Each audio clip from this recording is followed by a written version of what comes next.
All right, so today we're diving into something that I bet a lot of you have thought about if you've ever shopped for a new car, Oh, yeah. employee pricing. Definitely a hot topic. Especially, we're focusing on Ford today and how it stacks up against what Stellantis is doing over there. Yeah, should be interesting. Yeah, we've done a lot of research on this, a lot of digging, and we really want to pull back the curtain Absolutely. and give you a look at how these programs actually work. Like, what are the mechanics of them? Yeah, the nuts and bolts. How do they differ between these two big companies?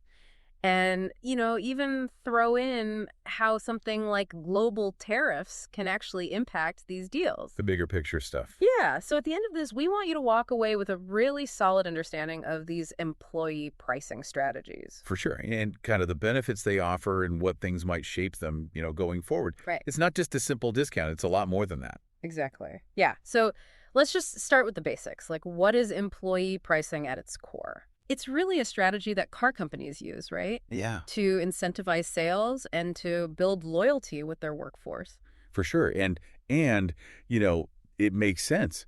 If you work for Ford and you can get a new truck at a huge discount, Right. you're probably going to be driving a Ford. Exactly. You're going to be more likely to buy a Ford. And what's interesting is that, studies have shown that these employees referring their friends and family and just talking about their cars, Right. that converts into sales way more Right. than traditional advertising does. Word of mouth is powerful. It's really powerful. Absolutely. So it's a win-win for the company, right? Yeah, it's like organic marketing in a way. Totally. And it's got to be great for employee morale, too. Oh, absolutely. Right. It makes people feel valued. Yeah, like they're part of something. Yeah, exactly. And when employees have a positive experience with their company car, Uh-huh. they become true believers. Totally. They're the best salespeople. They're your best ads walking around, right? Driving your car. So Ford has been doing this for a really long time. Oh, yeah, they're one of the pioneers. Yeah, it's almost part of their company DNA at this point. I think it is. It's ingrained in their culture.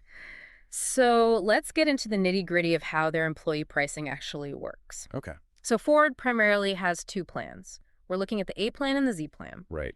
The A plan is generally for your current employees. Uh-huh.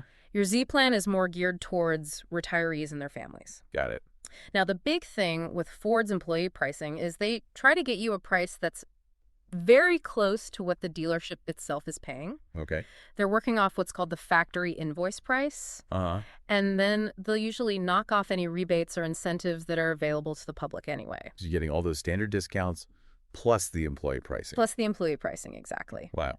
What this does is it usually gets rid of the extra dealer markups and something called holdbacks. Holdbacks are basically, a little percentage of the vehicle's cost that the manufacturer gives back to the dealer. After the sale. After the sale. So Okay. employee pricing usually sidesteps that, and that's how you get an even lower price. Interesting. So it's all about transparency then. Yeah, you're cutting through the BS, No hidden fees. No hidden fee. Well, there's still fees, but you're getting closer to that true cost. Right. So who's eligible for all this? Yeah. Who gets to reap these benefits? Eligibility is a big one. Generally speaking, it includes current and former employees. Okay. Now, that can be full-time, part-time, Gotcha. and then it extends to their immediate family. So we're talking spouses, kids, parents. Spouses, kids, parents, sometimes even siblings.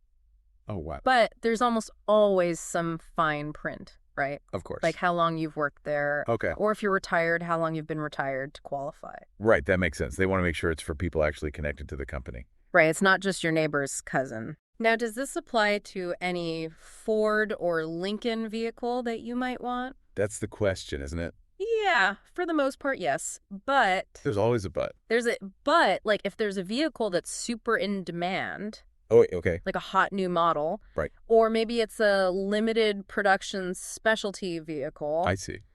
they might exclude it or have specific limitations on those. So like a super rare Mustang might not be eligible. Exactly. That's understandable. You got to balance things out. Yeah, supply and demand. Right. Now, what about those public incentives and rebates that we see all the time? Yeah, the ones they advertise everywhere. Yeah. Can you stack those on top of the employee pricing? That's what I want to know. The answer is often you can.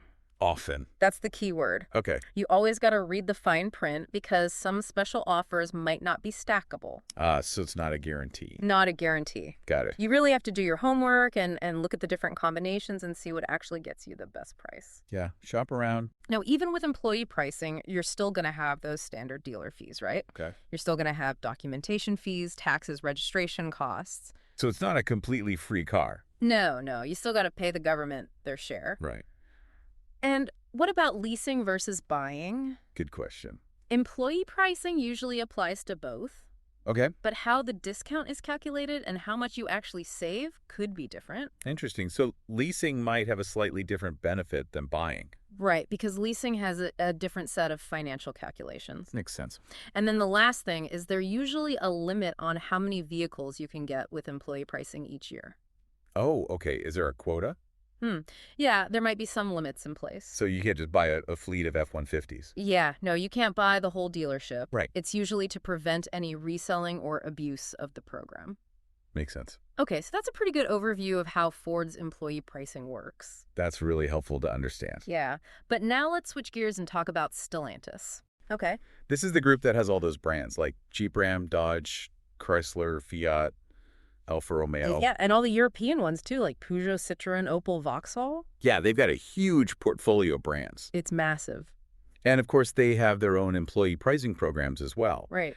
Now, with a merger as big as that was when they formed Stellantis, Right. you got to think they've been working to streamline all those different employee pricing structures that they inherited. Yeah.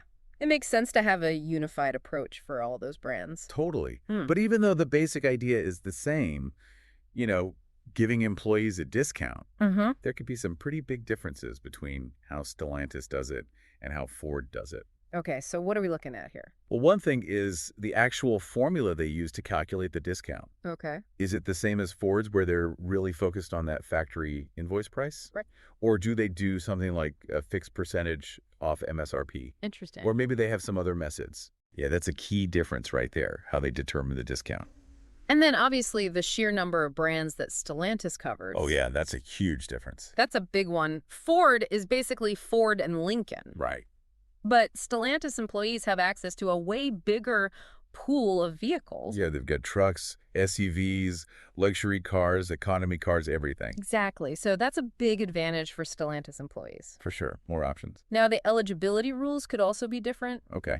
Do they define family members the same way as Ford? Uh-huh. Are the requirements for how long you've worked there similar across all the Stellantis brands? Yeah. Are there any quirks in the system? Yeah, we don't know for sure. So we got to do some more digging. And just like Ford, Stellantis probably has a list of vehicles that are excluded from the employee pricing. Okay. Those high-demand models or limited production runs. The hot ticket items? Yeah, exactly. So you're probably not going to get employee pricing on like a brand new Dodge Viper. Probably not. And then there's a question of stacking discounts. Right. Can you combine employee pricing with those public incentives?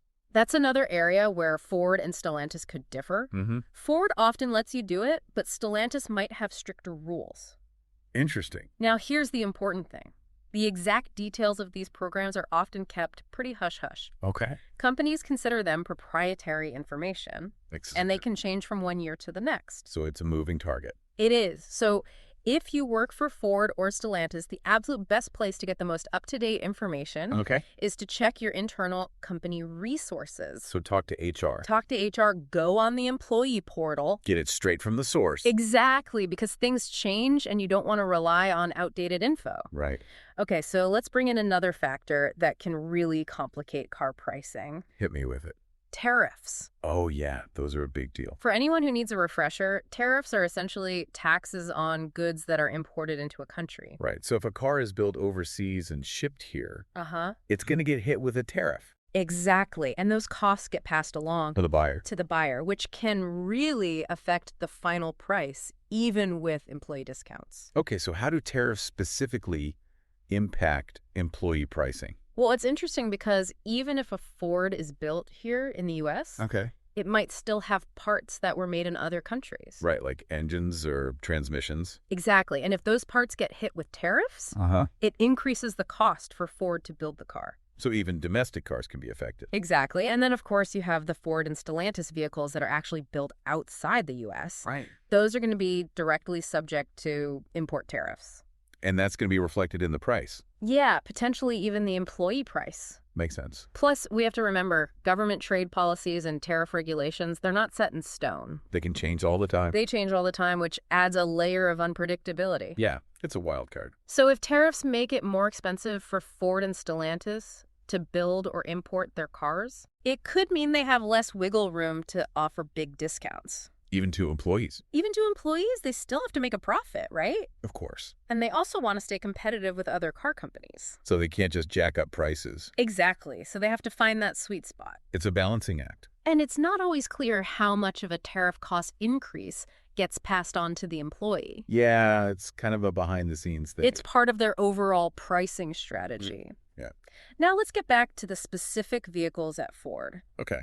We mentioned that most new Ford and Lincoln vehicles are usually eligible for employee pricing. But that list can change based on the model year, demand availability, new models. So you get stay updated. You got to stay updated. Check those official documents. Exactly. So what kind of cars are we talking about typically? So for Ford, you're usually looking at their popular trucks, like the F-Series, Okay. the F-150, the Super Duty. Those are big sellers. Huge sellers. And then they have a bunch of SUVs. Like what? The Explorer, the Escape, the Bronco Sport Edge Expedition Maverick. So pretty much their whole SUV lineup. Yeah, pretty much. And then, of course, you've got the Mustang, Can't forget the Mustang. including the electric Mustang Mach-E, Really? and then the Ranger pickup truck. Okay, so a good mix of cars, trucks, and SUVs. Yeah, pretty wide range. What about Lincoln? On the Lincoln side, you often see models like the Navigator, the Aviator Corsair Nautilus, Okay. and sometimes the Zephyr, which has also been marketed as the Nautilus, depending on the year. Ah, so a bit of name confusion there. Yeah, but again, this is just a general overview. Right. If you're a Ford or Lincoln employee and you're serious about buying a specific model, you absolutely need to check the official program details for the most current info. Don't make assumptions. No, don't rely on this conversation. Go straight to the source. Exactly. Now, what about the future? What's employee pricing going to look like in 2025?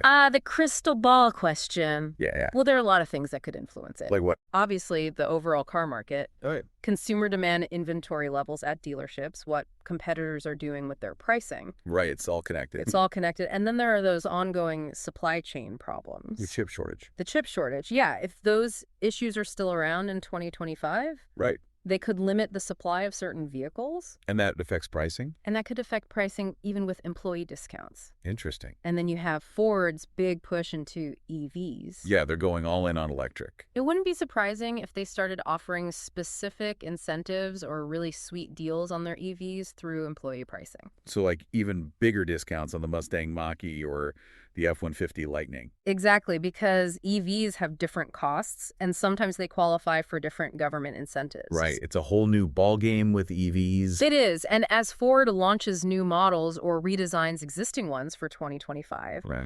it's common for those to have temporary exclusions or special rules within the employee pricing. So those new models might not be eligible right away. Exactly. Okay. And then there's the competition. What are Stellantis and GM doing? Yeah, Ford's got to keep up with the Joneses. They do. They want to be competitive. They want to attract and retain talent. So they got to offer a good package. So we can't say for sure what 2025 will bring, Right. but Ford's employee pricing is likely to remain a pretty valuable perk. I would say so. It's a big draw for employees. And any changes or updates, they'll probably announce those through official channels as we get closer to 2025. Yeah. Keep your eyes peeled. Now, beyond the A plan and Z plan, Okay. Ford sometimes offers additional discount programs to certain groups. Like who? Well, they have supplier discounts for employees of companies that work with Ford Okay. and affiliate discounts for people who are members of certain organizations. Like a credit union or something. Yeah, exactly. And then they might have limited time promotions. So even more ways to save. Exactly. That's awesome. Now, completely shifting gears for a second. Okay. You know Bryan Cranston. Yeah, the actor. He's been working with VinFast. VinFast. They're a Vietnamese electric vehicle manufacturer. Interesting. He's been a brand ambassador for them doing ads and appearing at events. That's a pretty big name for an EV company. It is, and it's relevant because Ford and Stellantis are both heavily invested in EVs now. Right. They're both transitioning to electric. And the EV market is getting really competitive. Yeah, with new players like VinFast coming in. Exactly. So Ford and Stellantis, They got to step up their game. They do. They need to find ways to stand out and attract buyers. So Bryan Cranston's involvement with VinFast, it shows how much the auto industry is changing. Yeah, new technologies, new players. And it makes you think, will VinFast use really aggressive employee pricing? Oh, interesting. To build excitement and get their employees driving their cars? Yeah, could be a smart strategy. It could be, and it raises the question for Ford and Stellantis. Right. How are they going to adapt their employee programs in this new EV era? Yeah, how do they stay competitive? So to wrap things up, we've covered a lot of ground today. We have a lot of info. We've gone deep into employee pricing at Ford. Uh-huh. We've looked at how it compares to Stellantis. Right. We've talked about tariffs, those tricky tariffs. We've discussed what might shape these programs in the future. On all the different ways to save. Exactly. And the big takeaway is that for eligible employees, employee pricing can be a huge opportunity to save money on a new car. It's a real benefit. It's a real benefit. So here's a final thought for everyone to ponder. Okay.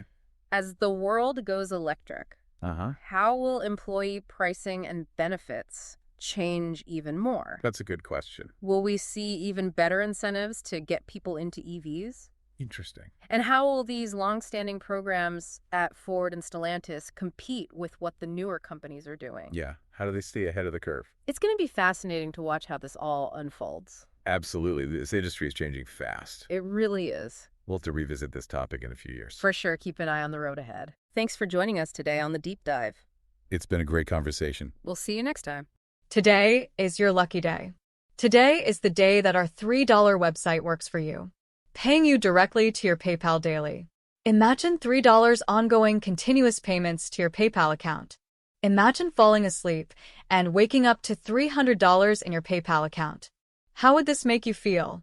How could this help you? What bills could you pay? What kind of fun could you have? What does that retirement look like now? All for a one-time payment of $3. This website is DFY done for you, fully built and completely hosted, and never stops collecting payments for you. You have spent $3 on coffee on a regular, but that coffee won't help you create multiple streams of income. Click the link below.